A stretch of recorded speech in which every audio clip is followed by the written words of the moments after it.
W James පොටර්ට අනුව මාධ්‍ය සාක්ෂරතාවයේ ප්‍රයෝජන. W ජේම්ස් පොටර්ට අනුව මාධ්‍ය සාක්ෂරතාවයේ ප්‍රයෝජන. 1. මාධ්‍ය සංදේශ ලබා ගැනීමේ කැමැත්ත වැඩිවීම. මාධ්‍ය සංදේශ ලබා ගැනීමේ කැමැත්ත වැඩිවීම. 2.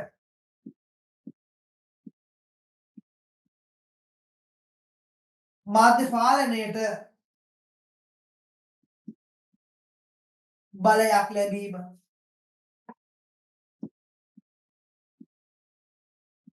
පුජ්‍යල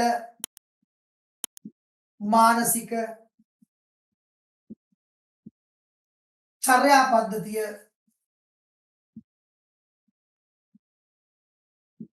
පාලනය කර ගැනීමට. කවුද මෙහෙම කියන්නේ? කවුද මෙහෙම කියන්නේ? W James Potter. right. එහෙනම් ඔන්න පළවෙනි එක අපි විස්තර කරන්න යනවා. මොකද්ද? මාධ්‍ය සංදේශ ලබා ගැනීමේ කැමැත්ත වැඩි වීම. මගේ පුතේ අවබෝධයට ගන්න මාධ්‍ය සංදේශ ලබා ගැනීමේ කැමැත්ත වැඩි වීම කියන්නේ මොකද්ද?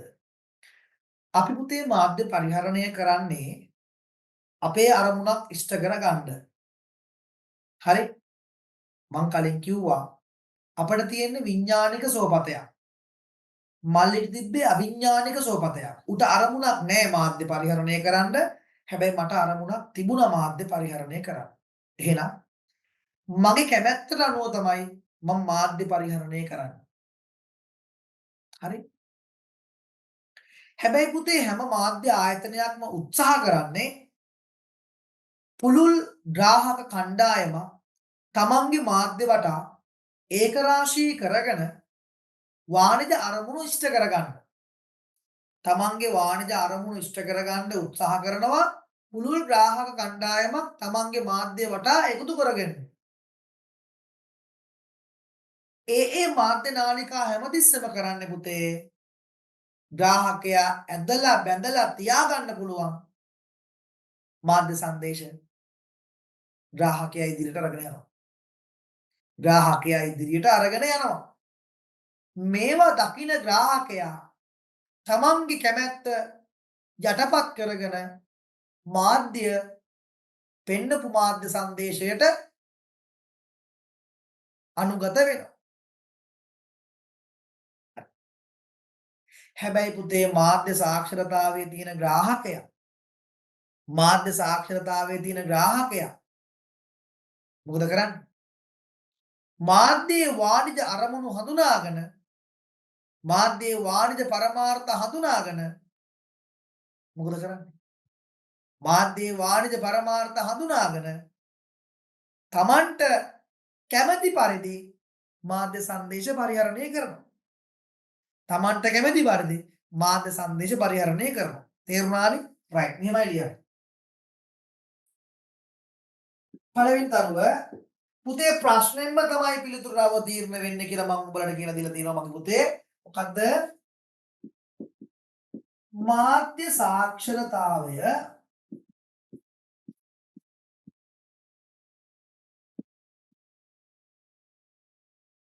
වර්ධනය කර ගැනීමේ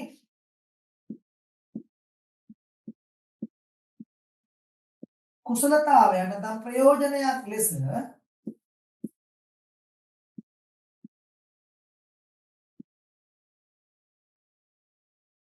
මාධ්‍ය සංදේශ ලබා ගැනීමේ කැමැත්ත වැඩි වීම පෙන්වා දිය හැකිය. ඊළඟට මම ඔයාලට කියලා දීලා තියෙන්නේ විස්තර කරන වාක්‍යයේ තියෙන විශේෂ වචනය ඔයා කැමති විදිහට අර්ථ දක්වන්න. මාධ්‍ය සංදේශ ලබා ගැනීම කැමැත්ත. හරි? මාධ්‍ය සංදේශ ලබා ගැනීමේ කැමැත්ත මාධ්‍ය පරිහරණය කරන සෑම ග්‍රාහකයෙකු තුළම ඇත.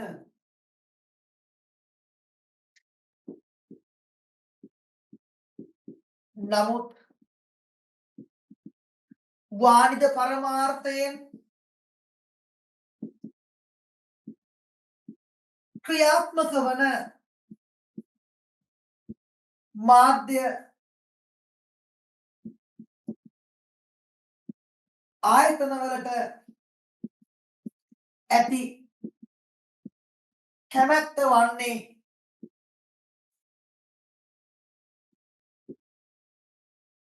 ග්‍රාහකයා සතු කැමැත්ත යටපත් කොට තම කැමැත්ත වන පුළුල් ග්‍රාහක කණ්ඩායමක් තමා වටා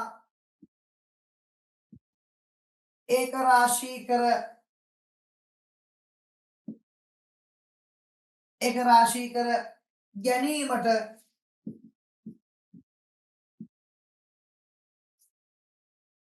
කැමැත්ත වන ග්‍රාහක කණ්ඩායමක් ඒක රාශී කර ගැනීම යන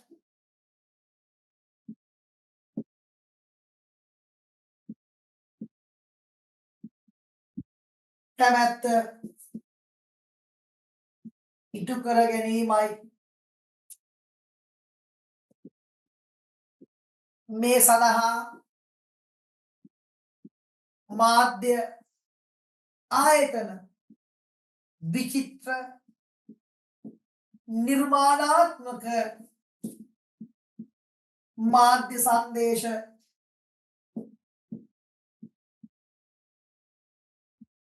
නිර්මාණය කරයි. නමුත් ඛේදයක් කරනවා. නමුත්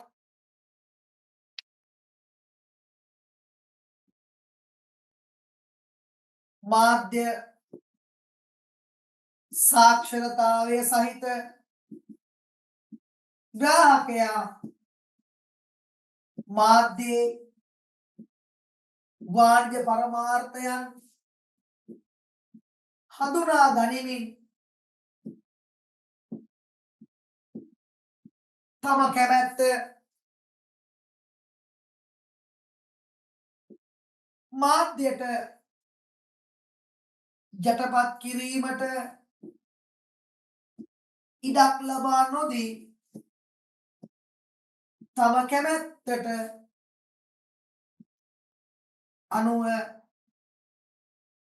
මාධ්‍ය පරිහරණය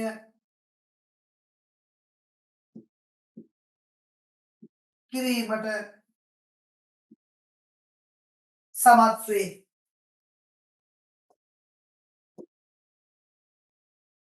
එබැවින් මෙය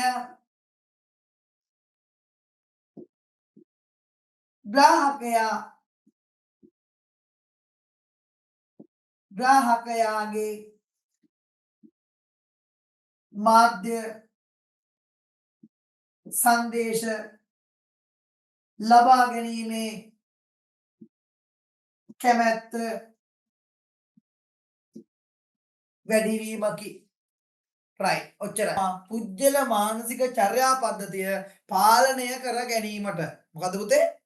පුජ්‍යල මානසික චර්යා පද්ධතිය පාලනය කර ගැනීමට හොඳට අහගන්න මම මේ කියන එක. පුතේ මාධ්‍ය ක්‍රියාත්මක වෙන්නේ වාණිජ පරමාර්ථයෙන්. මාධ්‍ය ක්‍රියාත්මක වෙන්නේ මොන පරමාර්ථයෙන්ද? වාණිජ පරමාර්ථයෙන්. හැමතිස්සෙම ක්‍රියාත්මක වෙන්නේ වාණිජ පරමාර්ථයෙන්. හරි. මාධ්‍යට තමන්ගේ වාණිජ පරමාර්ථ ඉෂ්ට කරගන්න පුළුවන් වෙන්නේ තමන්ගේ මාධ්‍ය නාලිකාව වටා පුළුල් ග්‍රාහක ශේෂ්ත්‍රයක් එකතු කරගන්න පුළුවන් වුණොත් විතරයි. පුළුල් ග්‍රාහක ශේෂ්ත්‍රයක් එකතු කරගන්න පුළුවන් වුණොත් විතරයි. හරි. එතකොට මේ වෙනුවෙන් ග්‍රාහකයා එකතු කරගන්න පුතේ.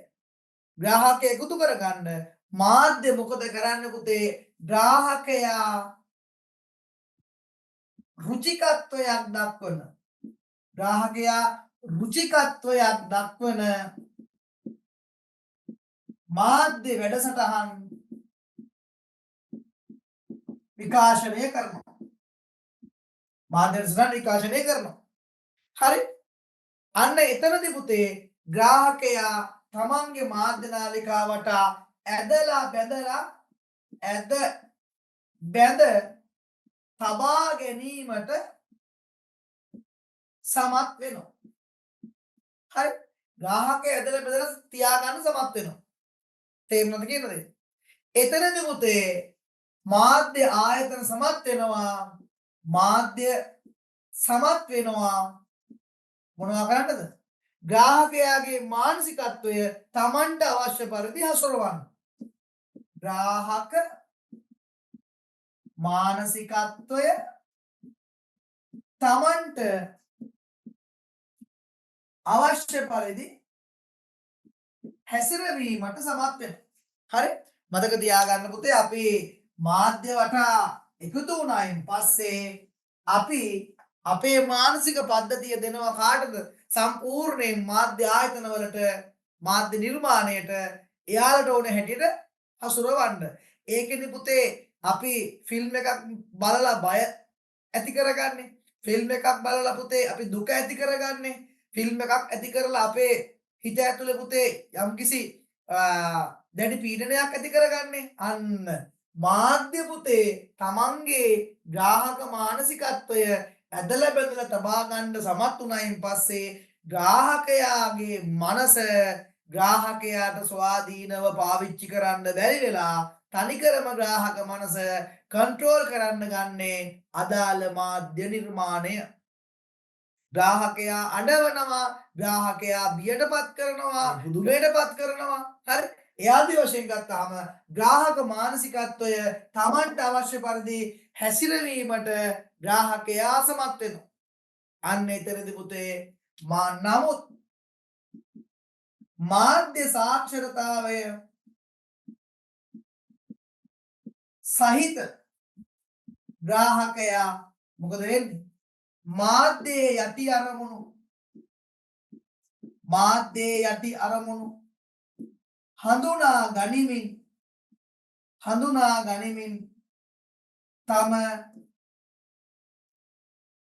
තම මානසික චර්යාව තමන්ට අවශ්‍ය පරිදි ස්වාධීනව හසුරුවා ගැනීමට සමත් වේ. හරි? උදාහරණයක් ගන්නකො. වෙළඳ දැන්වීමක් ගත්තහම පුතේ වෙළඳ දැන්වීමෙන් කියනවා මෙන්න මේ වගේ දෙයක්. ඔබේ දාඩිය දුගද ඔබට මෙන්ම අන් අයටද හිස රදයකි. ගන්න රෙක්ස්ට්‍රෝනා ඩියෝඩරන්ට් දවසම නැවුම් සෝදා. අන්න එහෙම කියනවා. එතකොට මාධ්‍ය ඒ විදිහට පුජ්‍යලයාගේ මනස මොකද කරන්නේ? අවුල් කරනවා. දාඩිය දුගද ඔබටත් ගතක් අපටත් ගතක්. අන්න පුජ්‍යලයා මානසිකව අවුල් කරනවා. මානසික අවුල් කරපුවාම පුජ්‍යලයා බලනවා යකෝ මේකෙන් නිදහස් වෙන්න මට මොකද තියෙන්නේ? මෙන්න නියම ප්‍රොඩක්ට් එක. මෙන්න නියම ප්‍රොඩක්ට් එක ගන්න දවසම නැවුම් සුවඳක්. අන්න පුතේ මනස අවුල් කරලා අවුල් වෙන මනසට විකල්ප දෙනවා කවුද? මාධ්‍ය. එතනදී මාධ්‍ය මොකද කරන්නේ? අන්න මාධ්‍ය මොකද කරන්නේ පුතේ? පුජ්‍යලයාගේ මනස අවුල් කරලා පුජ්‍යලයාගේ මානසික චර්යාව පුතේ ව්‍යාකූල කරලා ඒ ව්‍යාකූලත්වයෙන් ඔහුට නිදහස් වෙන්න මගක් පෙන්නනවා. මාර්ගයක් පෙන්නනවා. තේරුණාද කියන්නේ? හැබැයි මාධ්‍ය සාක්ෂරතාවයේ තියෙන ග්‍රාහකයා එහෙම නැහැ. මාධ්‍ය මේ කරන්නේ මොකද්ද කියලා නැත්නම් මාධ්‍යයේ යටි අරමුණු හඳුනාගෙන තමන්ගේ මානසික චර්යාව ස්වාධීනව පුතේ මෙහෙයවනවා. උදාහරණයක් අපිට ලියන්න පුළුවන් මොකද්ද? උදාහරණයක් ලියන්න පුළුවන් මොකද්ද? වෙළඳ දැන්වීමක් නරඹා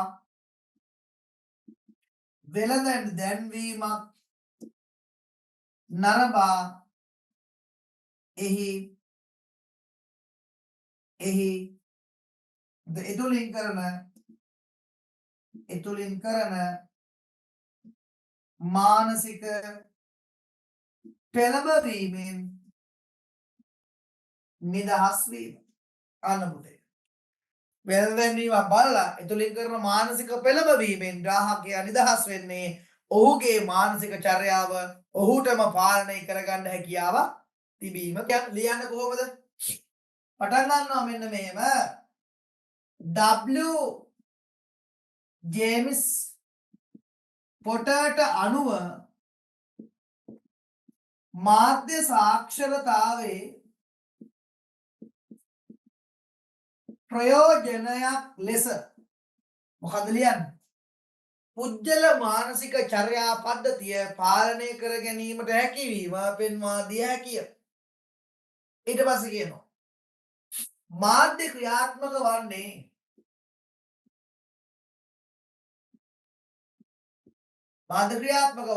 වාණිජ පරමාර්ථයෙන්.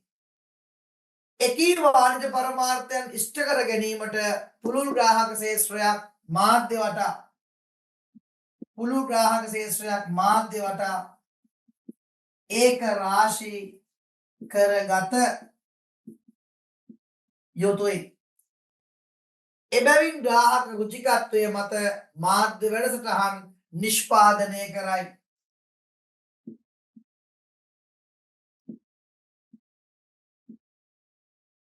එබැවින් හරි. ඊට පස්සේ එතුලින් ග්‍රාහකයා ඇද බැඳ තබා ගැනීමට කවුද සමත් වෙන්නේ? මාධ්‍ය සමත් වේ. හරි. අන්න එතනදී මොකද වෙන්නේ? එහිදී ග්‍රාහක මානසිකත්වය Tamanට අවශ්‍ය පරිදි හැසිරවීමට ග්‍රාහකයා අසමත් වේ.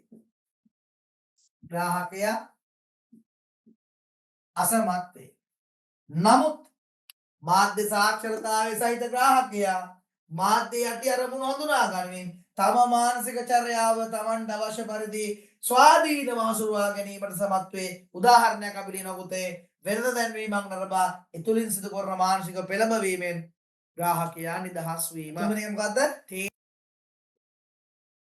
තුන්වෙනි එක තමයි පුතේ මාධ්‍ය පාලනය කිරීමට බලයක් ලැබීම.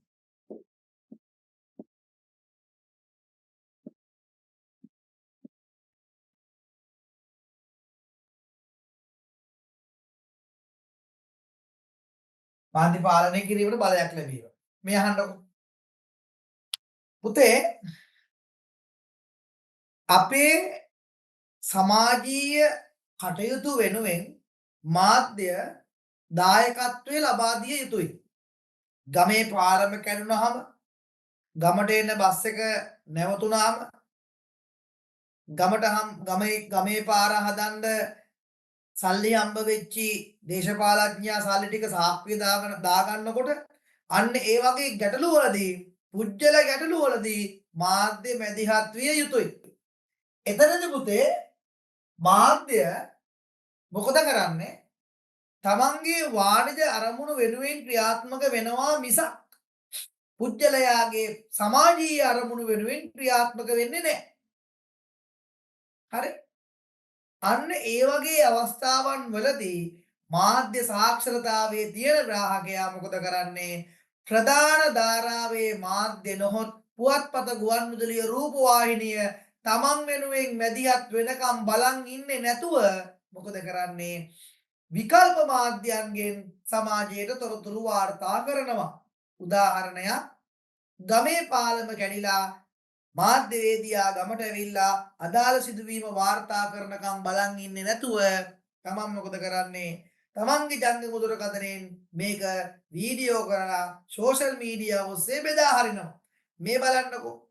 පුතේ මාධ්‍ය සාක්ෂරතාවය ගැන කතා කරනකොට මම ඕගොල්ලන්ට නිර්වචනයක් කිව්වා. යුරෝපා කොමිසමේ නිර්වචනය. යුරෝපා කොමිසමේ නිර්වචනය තුල තියෙනවා පුතේ කුසලතා හතරක්. එකක් තමයි පරිහරණය, මාධ්‍ය සංදේශ පරිහරණය, ඊළඟට පුතේ විශ්ලේෂණය, ඊළඟට ඇගීම හතරවෙනි එක නිර්මාණය කිරීම. හරි.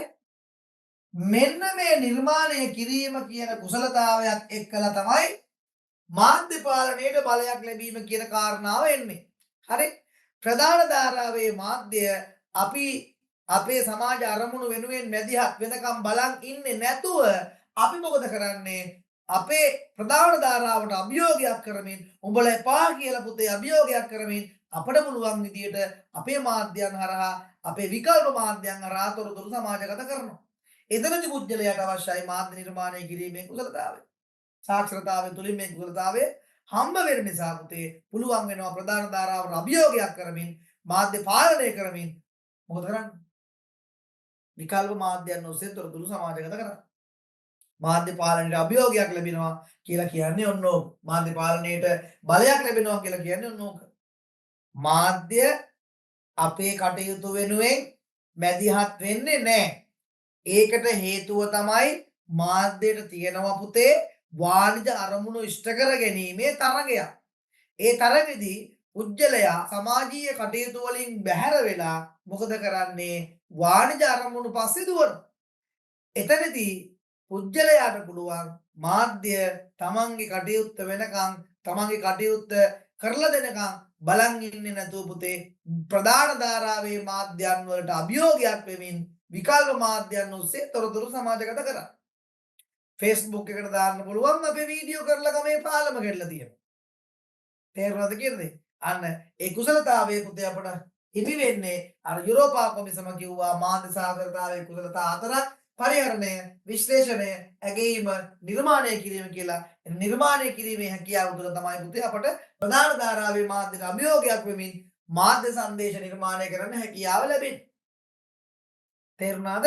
උත්තරේ ලියන්නේ මෙහෙම බලා ගන්නකො. W ගේමිස් පොටට අනුව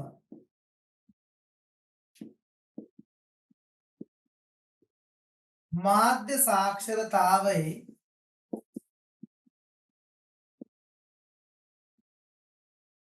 ප්‍රයෝජනයක් ලෙස මාධ්‍ය පාලනය කිරීමට බලයක් ලැබීම පෙන්වා දිය හැකිය.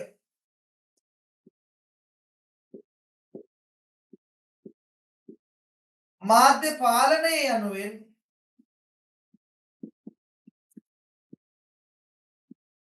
අදහස් වන්නේ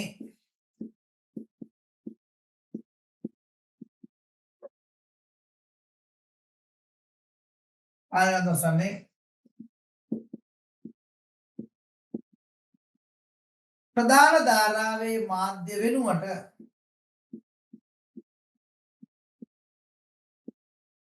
විකල්ප මාධ්‍ය භාවිත කරමින්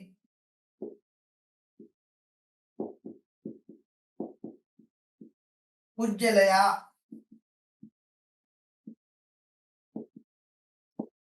මාධ්‍ය සංදේශ සමාජගත කිරීමයි. ඇයි මෙහෙම වෙන්නේ කියලා ඊළඟට අපි ලියන්න ඕනේ මොකද්ද? මාධ්‍ය ක්‍රියාත්මක වන්නේ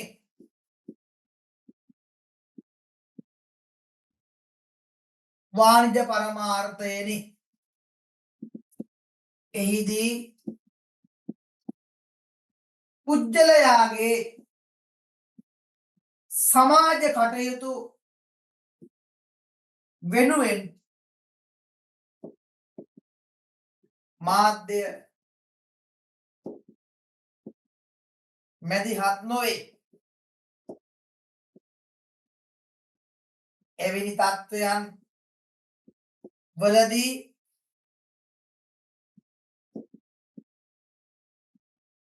මාධ්‍ය සාක්ෂරතාවය සහිත ග්‍රාහකයා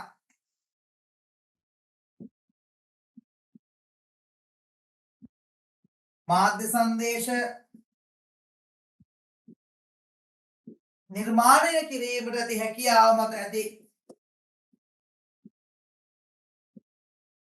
කුසලතාවයට අනුව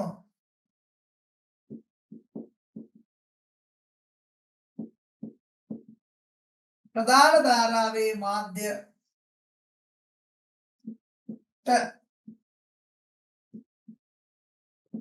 අභියෝගයක් වෙමින් විකල්ප මාධ්‍ය ඔස්සේ තම තොරතුරු සමාජගත කිරීමට සමත් වේ. තව පැත්තක් ඕනනම් අපිට මේක ලියන්න පුළුවන් පුතේ. මාධ්‍ය පාලනය කිරීමට බලයක් ලැබීම කියන එක තව පැත්තකින් ලියන්න පුළුවන්. එමෙන්ම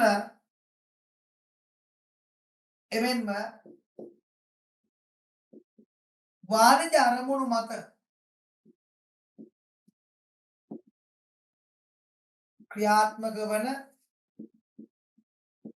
මාධ්‍ය ආයතන හා මාධ්‍ය නිර්මාණවල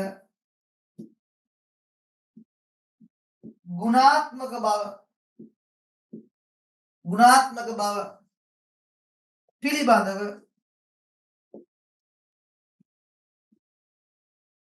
ග්‍රාහකයාට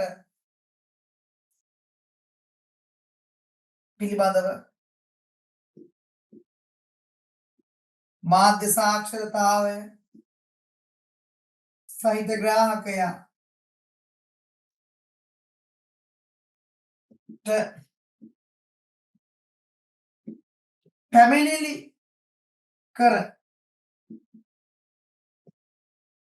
පැමිණිලි කළ හැකි අතර ගුණාත්මක නොවන මාධ්‍ය වැඩසටහන්